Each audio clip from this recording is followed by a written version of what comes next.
আসসালামু আলাইকুম। আজকের ক্লাসে আপনাদেরকে স্বাগত। এই ম্যাথটা ইন্ডিয়া বিক্স ওয়েবসাইট থেকে নেওয়া হয়েছে। এটা খুবই ঝামেলাপূর্ণ একটি ম্যাথ এবং বেশিরভাগ স্টুডেন্ট এই ম্যাথে ভুল করে। তো আমি আজকে সমাধান দিচ্ছি।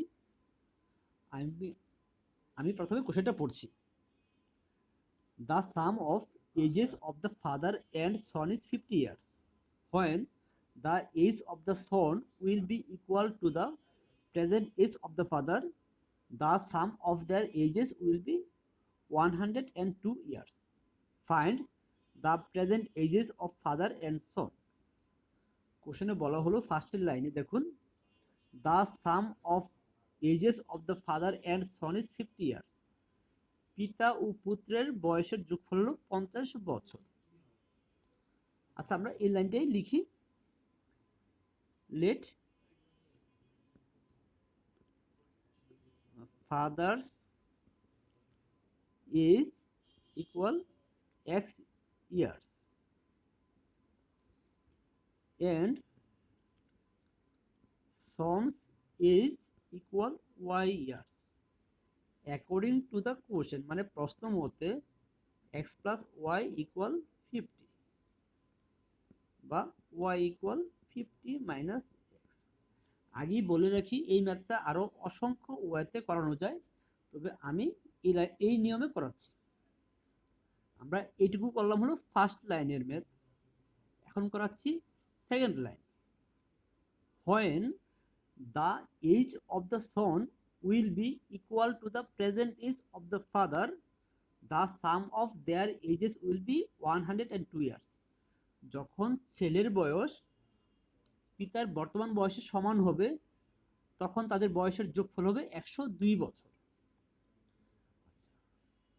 এখানে আপনারা লক্ষ্য করুন যে যখন ছেলের বয়স পিতার বর্তমান বয়সের সমান হবে, এই কথাটার মানে হলো যে কিছু বছর পরে ছেলের বয়স পিতার বয়সের সমান হবে। তাহলে লেট ধরি আফটার পি ইয়ার্স, মানে হলো পি বছর পরে son's age will be equal to the father's present age.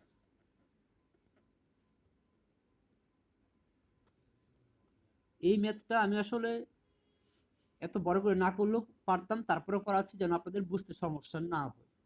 আচ্ছা, তাহলে পি বছর পরে ছেলের বয়সটা হবে সন্স এজ উইল বি, ছেলের বয়সটা হবে ওয়াই প্লাস পি, এবং তখন ফাদার্স এজ উইল বি, তখন পিতার বয়সটা হবে will be X plus P. Okay, এখন দেখুন এখানে দুইটা শর্ত দেয়া আছে। একটি শর্ত হলো এরকম, যখন ছেলের বয়স পিতার বর্তমান বয়সের সমান হবে, তখন তাদের বয়সের যোগফল হবে 102 বছর। That means Y plus P, তখন ছেলের বয়স প্লাস তখন পিতার বয়স ইকুয়াল হলো 102, বা X plus Y plus 2p equal হলো 102 বছর। এক্স প্লাস ওয়াই এর মানটা বসিয়ে পাই 50, 2p ইকুয়াল 102 মাইনাস 50 ইকুয়াল হলো 52, বা p ইকুয়াল 52/2 ইকুয়াল টু হলো 26। অর্থাৎ 26 বছর পরে ছেলের বয়স পিতার বর্তমান বয়সের সমান হবে। এখানে আরেকটি অ্যাকর্ডিং টু দ্য কোশ্চেন আছে। দেখুন যে বলা হলো যে when the ages of the son will be equal to the present age of the father, যখন ছেলের বয়স পিতার বর্তমান বয়সের সমান হবে। আচ্ছা, এটা সমানটা কখন হবে? পি বছর পরে, মানে ছেলের বর্তমান বয়সের সাথে পি বছর যোগ করলে বা পি বছর পরে ছেলের বয়সটা পিতার বর্তমান বয়সের সমান হবে। এটা আমি একটা এক্সাম্পল দিয়ে দিচ্ছি। ধরুন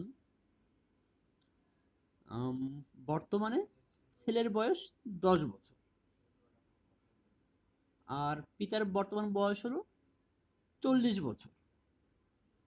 তাহলে আমরা বলতে পারি যে আজ থেকে আরো 30 বছর পরে ছেলের বর্তমান বয়সটা ছেলের বয়স পিতার বর্তমান বয়সের সমান হবে, কারণ ছেলের বর্তমান বয়স আমাদের উদাহরণে 10 বছর, এবং আরো 30 বছর পরে তার বয়সটা তার পিতার বয়স 40 সমান হবে।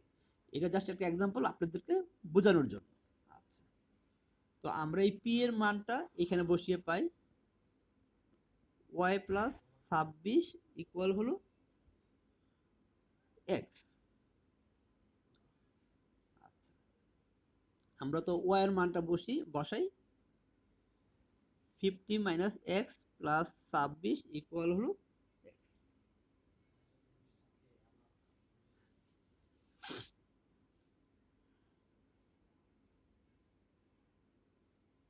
ইকুয়াল হলো এক্স প্লাস এক্স ইকুয়াল হলো 2y6, বা এক্স ইকুয়াল 76/2 ইকুয়াল হলো 38।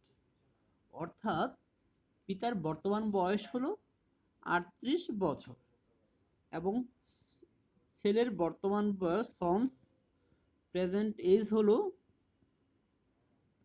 যেহেতু পিতা পুত্রের মোট বয়স হলো 50 থেকে 38 বাদ দিলেই চলে আসবে 12 বছর। এই ম্যাথটা একটু শর্টকাট ওয়েতে করা যায় বা অন্য ওয়েতেও করার উপায় আছে, বাট আমি এইভাবেই করিয়ে দিয়েছি যেন আপনাদের মানে বুঝতে কোনো প্রবলেম না হয়। আচ্ছা, এখন আমরা একটা শুদ্ধি পরীক্ষা দেখি যে শুদ্ধি পরীক্ষা দিলে আসলে আমাদেরটা হয় কিনা। আচ্ছা, আমরা বের করলাম যে বর্তমানে পিতার বয়স হলো 38, ছেলের বর্তমান বয়স হলো 12। তাহলে দেখি 26 বছর পরে পিতার বয়স হয়ে কত? 8 6 14, 5 5 আর 6, আর ছেলের বয়স হবে 8 3। দেখি এখন যে 26 বছর পরে পিতা পুত্রের বয়সের যোগফল 102 বছর হয় কিনা। 64 প্লাস হলো 38 ইকুয়াল হলো 102 বছর।